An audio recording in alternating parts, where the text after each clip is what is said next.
Assalamualaikum warahmatullahi wabarakatuh. Jumpa lagi dengan saya Dias di channel Studio Horror.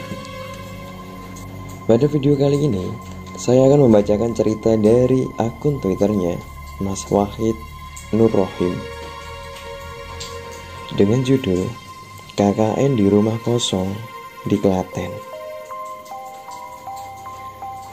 Sebelum saya memulai bercerita, saya mengucapkan banyak terima kasih kepada teman-teman subscriber semuanya yang telah setia menunggu cerita terbaru. Jangan lupa pasang headset dan mari kita mulai ceritanya. KKN merupakan salah satu kegiatan yang banyak memberikan kenangan ketika kuliah. Namun bagaimana jika KKN di rumah yang sudah kosong selama 20 tahunan? Bayangkan, untuk menikmati masa mengabdi pada masyarakat ketika KKN malah justru berubah jadi pengalaman seram dan mengerikan. Jadi, sewaktu Zul membetulkan pembatas bambu itu, ada simba-simba yang waktu itu pernah aku lihat saat awal KKN dulu. Hari berikutnya aku makin kepo banget dengan rumah yang aku tempatin itu. Akan tetapi, aku belum mencoba untuk mencari tahu. Pikirku, ya aku nikmatin aja lah dulu.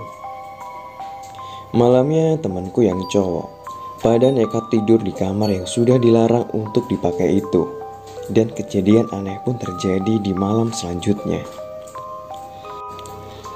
Pada cerita kali ini, saya mau membagikan salah satu tweet dari Mas Wahid, pengalaman horor dari salah satu temannya, sebut saja namanya Siwi.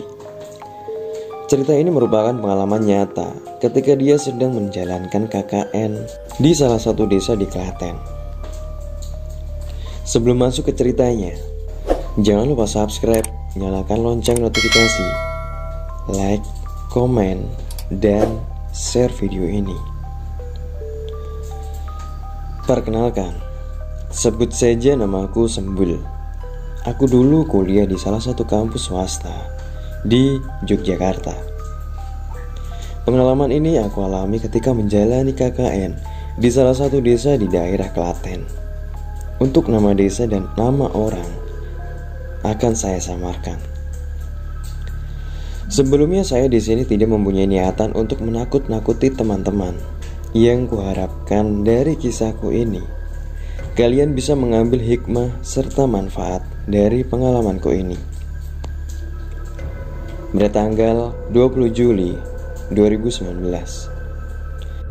kampusku mengadakan pembekalan untuk KKN di desa daerah Klaten. Setelah selesai dari acara itu, kita langsung melakukan survei ke desa tersebut. Jarak dari kampus sampai ke desa itu dibilang agak lumayan jauh. Untuk menempuh perjalanannya membutuhkan waktu sekitar 2-3 jam. Sesampainya kita di sana, kita langsung menuju ke rumah Pak RT. Dikarenakan rumah yang akan menjadi posko kami selama KKN tidaklah jauh dari rumah Pak RT. Setelah tiba di sana, kami langsung diajak ke rumah yang akan kami tinggali sebagai posko KKN. Untuk tampilan rumahnya sih memang terlihat agak lumayan horor. Namun saat itu, aku tidak berpikir aneh-aneh. Pak RT pun menceritakan mengapa rumah ini yang akan kami tempati. Katanya, rumah yang akan kami tempati ini ditinggal pemiliknya keluar kota karena ada pekerjaan mendesak selama 2 bulan ke depan. Untuk gambaran singkat, rumah ini kurang lebih seperti ini. Kondisi rumahnya masih tergolong bagus. Terdapat 2 kamar tidur, kamar mandi, dapur, serta aula. Nah, akan tetapi anehnya 2 kamar tidur itu tidak boleh ditempati maupun dimasuki.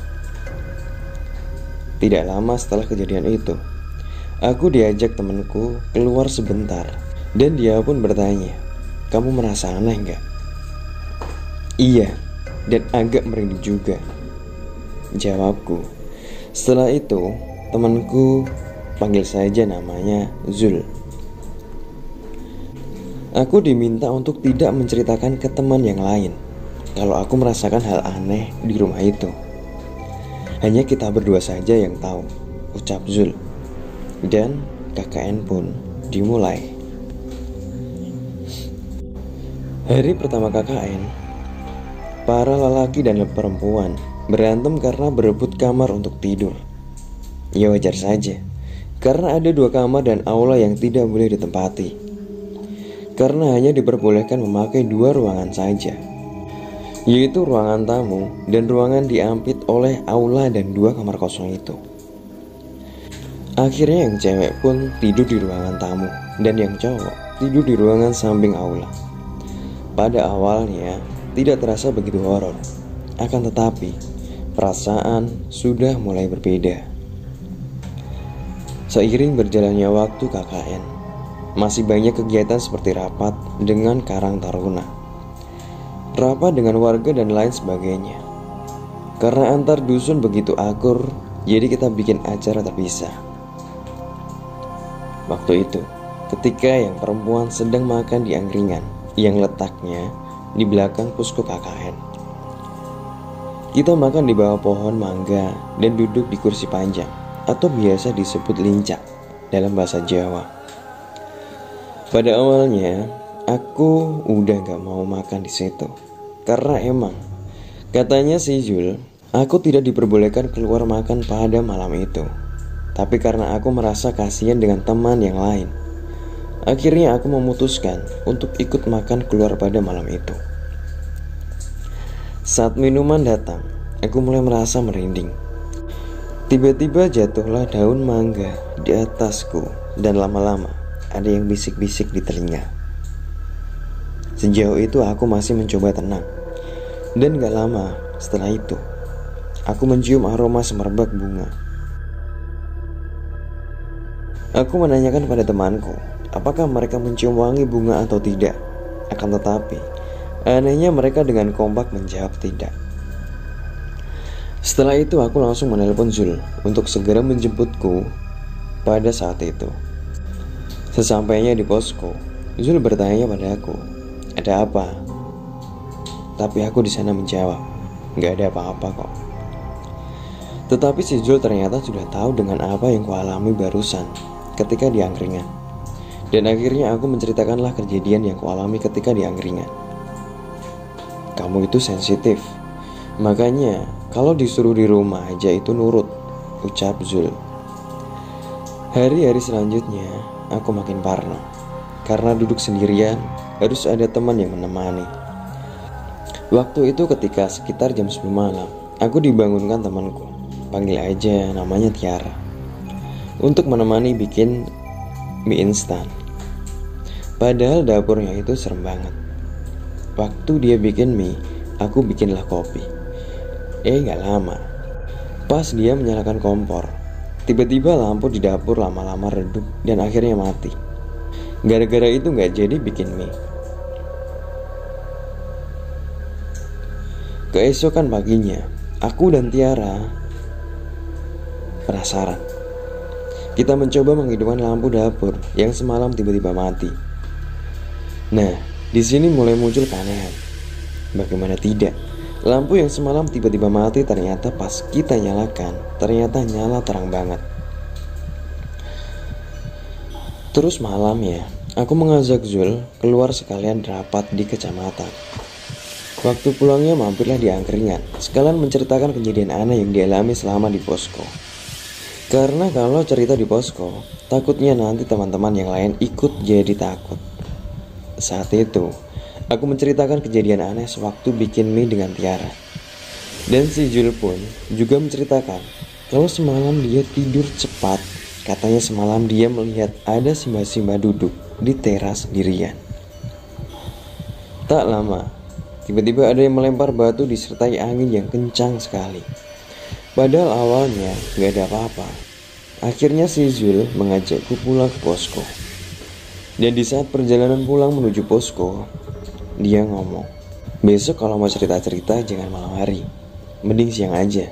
Soalnya ada yang ikutin kita. Ngomong-ngomong, lampu yang ada di dapur itu memang sedikit aneh. Kalau waktu malam mati, sedangkan untuk waktu siang normal-normal saja. Padahal sudah diganti selama 3 kali, harusnya sih gak ada masalah dong. Beberapa hari kemudian, ada acara rapat dusun. Dan pada hari itu juga bertepatan dengan waktu mengirimkan data ke DPL. Mau tidak mau, harus ada yang ditinggal di posko untuk menyelesaikan tugas itu. Yang pada akhirnya, aku dan temanku, panggil saja dia, yang mengerjakan tugas itu.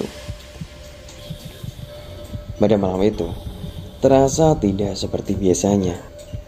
Biasanya di sekitar posko kami, ramai lalu lalang orang.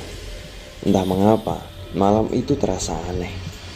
Namun kami tetap stay, walaupun lama-lama merinding juga. Tidak lama setelah itu, dia memutar sholawatan dan tiba-tiba mengajak ke dapur untuk mengambil minum. Saat itu aku bilang seperti ini, nanti aja ya, sekalian nunggu teman-teman yang lain balik dulu. Tiba-tiba Pak RT lewat dari jalan samping posko. Beliau menyapa kami dan sekaligus bertanya, "Kok cuma berdua aja, Mbak?" Iya Pak, kita sedang menyelesaikan tugas." Tanpa berhenti dan mampir singgah, Pak RT langsung pergi begitu saja setelah menyapa kami malam itu. Aku pun ngomong ke dia, "Kok tumben ya Pak RT gak mampir?" Terus aku pikir, mungkin karena di posko tidak ada anak cowok, makanya Pak RT langsung pergi tanpa mampir dulu. Tak berselang lama, Pak RT mengirimkan foto ke HP dia, dan betapa terkejutnya kami berdua. Ternyata di belakang kami duduk waktu itu ada semacam kepulan asap, dan pada saat itu tidak ada yang sedang bakar sampah ataupun merokok. Setelah melihat kejanggalan itu, aku dan dia membaca ayat kursi sembari menunggu teman pada balik ke posko. Tak berselang lama, temanku sudah pada balikan ke posko, dan pada saat itu juga mereka disuruh si Zul untuk duduk di sampingku. Setelah itu kepulan asap yang tadinya samar malah menjadi lebih jelas lagi. Setelah melihat kejanggalan itu, si Zul segera memberitahu teman-teman yang lain dan menyuruh anak perempuan untuk segera masuk ke kamar dan tidur. Hari selanjutnya, ya lebih tepatnya beberapa hari menjelang KKN usai, aku diajak si Zul dan dia pun menceritakan yang selama ini ia alami selama KKN. Akan tetapi, responku yang biasa-biasa saja, walaupun agak sedikit merinding. Singkat cerita, pas waktu sudah sampai di posko, kami mau mandi tuh. Akan tetapi aula dan kamar mandi bersebelahan dan hanya dibatasi oleh pembatas bambu. Pada saat itu pembatas bambunya terbuka. Saat itu aku memanggil si Zul untuk memperbaikinya, dan setelah selesai diperbaiki, aku pun segera bergegas untuk mandi. Setelah aku mandi, si Zul memanggilku dan ngomong, "Besok mandi di kamar mandi yang ada di depan aja, alias kamar mandi milik warga," ucap Zul. Setelah mendengar itu, aku pun langsung tanya kepada si Zul, emangnya kenapa? Jadi, ternyata pas si Zul membetulkan pembatas bambu itu, tanah samping udaranya sedikit berbeda. Dan ada pula simba-simba yang dulu pernah kulihat ketika awal KKN. Hari berikutnya, aku makin penasaran dengan rumah yang aku tempatin itu. Akan tetapi, aku belum mencoba untuk menceritahu. Pikirku, ya aku nikmatin aja.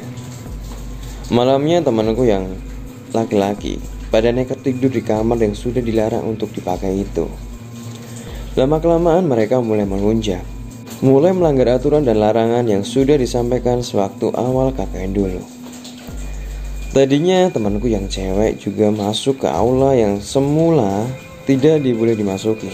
dan alasan hanya sebatas penasaran saja. Aula kok gak boleh dimasukin. 2 hari kemudian, temanku yang cowok yang kemarin sempat tidur di kamar yang dilarang untuk dimasukin itu, pas ketika dia tidur di luar ruangan itu, tiba-tiba ditarik ke dalam kamar itu. Kejadiannya mirip sekali dengan adegan-adegan yang ada di film horor. Setelah kejadian itu, si Zul pun mengajak aku keluar lagi. Dia nanya, "Gimana nih? Udah ada 2 korban." Ya mau gimana? Dan pas itu si Zul berbilang, sebenarnya posko KKN kita diambil oleh tanah suci. Terus aku pun bertanya, apaan sih? Makam. Besok aja lah aku kasih tahu, ucap si Zul. Keesokan harinya, di saat si Zul ingin menyampaikan makna dari apa yang disampaikan kemarin, dengan bersamaan, tepat di depan posko ada orang meninggal. Pikirku, kok bisa pas banget. Dan pada akhirnya hari itu, kita membantu tetangga depan rumah sampai sore hari dan sampai ke pemakaman. Akhirnya, terjawablah rasa penasaranku tentang apa yang dimaksud dengan diambil oleh tanah suci. Yang membuatku heran, malamnya di sebelah makam malah ada acara dangdutan. Padahal pada umumnya setelah ada orang meninggal, harusnya diadakan acara tahlil. Kenapa malah di sini ada orang dangdutan? Keesokan harinya, anak dari pemilik angkringan belakang posko melahirkan. Dan malamnya ada dangdutan juga. Memang aneh, tapi katanya memang tradisi di sini seperti itu. Dan waktu acara dangdutan tadi, ada ibu yang menyuruhku main ke rumahnya esok pagi. Lalu aku bertanya lagi pada ibu itu, sebenarnya ada apa sih bu? Mau ibu ceritain? Ucap ibu itu membuka ceritanya. Dan pada akhirnya, ibu itu menceritakannya dan terungkaplah kebenaran yang membuatku tercengang. Ternyata rumah yang menjadi posko KKN kami itu adalah rumah yang sudah lama kosong. Kurang lebih sudah kosong selama 20 tahun. Yang dulunya milik Simba-Simba. Dan tidak tahu siapa orangnya. Terus anaknya yang menempati rumah itu tinggal dengan istrinya. Dan selama ini rumah itu dibiarkan kosong. Lah, katanya Pak RT rumah itu ditinggalin yang punya selama 2 bulan bu. Makanya kita tinggal di situ. Kalian itu dibohongin mbak. Ya wajar apabila kalian merasakan hal aneh ketika tinggal di rumah itu. Oh iya, kemarin temannya mbak ada yang sakit kan? Mungkin itu karena yang punya rumah gak terima kalau mbak dan teman-temannya mengusik ruangan yang gak boleh ditempatin, ucap ibu itu. Pada saat itu aku hanya bisa menelan ludah mendengarkan penjelasan dari ibu itu. Selanjutnya, ibu itu menyuruhku untuk pergi ke rumah ibu yang punya angkringan di belakang posko KKN. Aku disuruh menanyakan ke sana aja, karena rumah yang kita tempatin dititipkan ke ibu pemilik angkringan. Setelah selesai berbincang, aku pulang ke posko dan mengajak Zul untuk pergi ke rumah ibu yang punya angkringan. Ternyata benar, rumah itu sudah kosong selama 20 tahun. Dan temanku yang jadi korban itu disuruh minta maaf ke makam karena sudah melanggar aturan yang sudah dibuat sebelumnya. Malamnya, kita di posko melaksanakan evaluasi sebentar. Dan si Zul memberitahu bahwa besok kita akan ke makam. Sontak, semua yang ada di situ pada kaget. Namun si Zul pun menjawab, "Gak apa-apa kok, silaturahmi aja." Setelah evaluasi pada malam itu, anak cowok pada pergi entah kemana, dan tinggal anak cewek aja yang tinggal di posko. Ada yang masuk ke kamar dan ada juga yang di luar. Ya, menikmati masa-masa akan berakhirnya KKN. Pada malam itu kita cerita tuh di luar sambil main Uno. Tak lama, tiba-tiba kursi yang ada di depan gerak dengan sendirinya. Akhirnya kita memutuskan untuk masuk ke kamar. Nah, temanku menyuruh anak cowok untuk segera pulang ke posko. Dan tak berselang lama, tibalah mereka. Di saat mereka pulang ke posko, mereka bertanya, kenapa sih udah disuruh pulang? Dan pada akhirnya diceritakanlah apa yang terjadi oleh temanku. Di saat aku mau tidur, si Zul mengirimkan pesan dan bilang seperti ini. Tadi ada Simba di kursi. Katanya dia merasa terganggu mendengar kalian pada berisik. Oh, ya udah, berarti firasatku benar, jawabku. Sore di hari berikutnya, kita pergilah ke makam dan setelah pulang dari makam itu, kita kumpul ke tempat ibu yang punya angkringan. Di sana ibu menceritakan semuanya ke teman-teman bahwa rumah yang kita jadikan posko KKN itu sudah tidak ditempatin selama kurang lebih 20 tahun. Akan tetapi, sampai sekarang masih dijagain sama Simba. Makanya, banyak peraturan pas kita nginep di sana. Dan jika melanggar, kita akan digangguin seterusnya. Dan ternyata ibu tahu semua yang kita alami di situ. Semua itu benar adanya. Ternyata yang selama ini diikuti memang benar aku. Makanya aku sering pergi duluan kalau tempatnya dirasa tidak nyaman. Sebenarnya ada satu aturan lagi. Kita ternyata tidak boleh tidur lewat dari jam 10 malam. Soalnya mengganggu jam istirahatnya Simba. Kalau kita tidur melewati jam 10 malam, pastilah salah satu dari kita akan diganggu. Ngomong-ngomong, maksud Simba di sini adalah sosok yang tak kasat mata. Soalnya aslinya Simba sudah meninggal. Sekian cerita dari Mas Wahid Nur Rohim. Semoga kalian bisa mengambil pelajaran dari kisah yang barusan. Terima kasih yang sudah menyempatkan mampir dan mendengarkan. Semoga kalian yang mendengarkan ini diberikan kesehatan selalu, dimudahkan rezekinya. Yang sudah punya pasangan semoga lekas dihalalkan, dan yang belum punya semoga lekas menemukan jodohnya. Sampai bertemu di cerita selanjutnya. Sekian dari saya. Wassalamualaikum warahmatullahi wabarakatuh.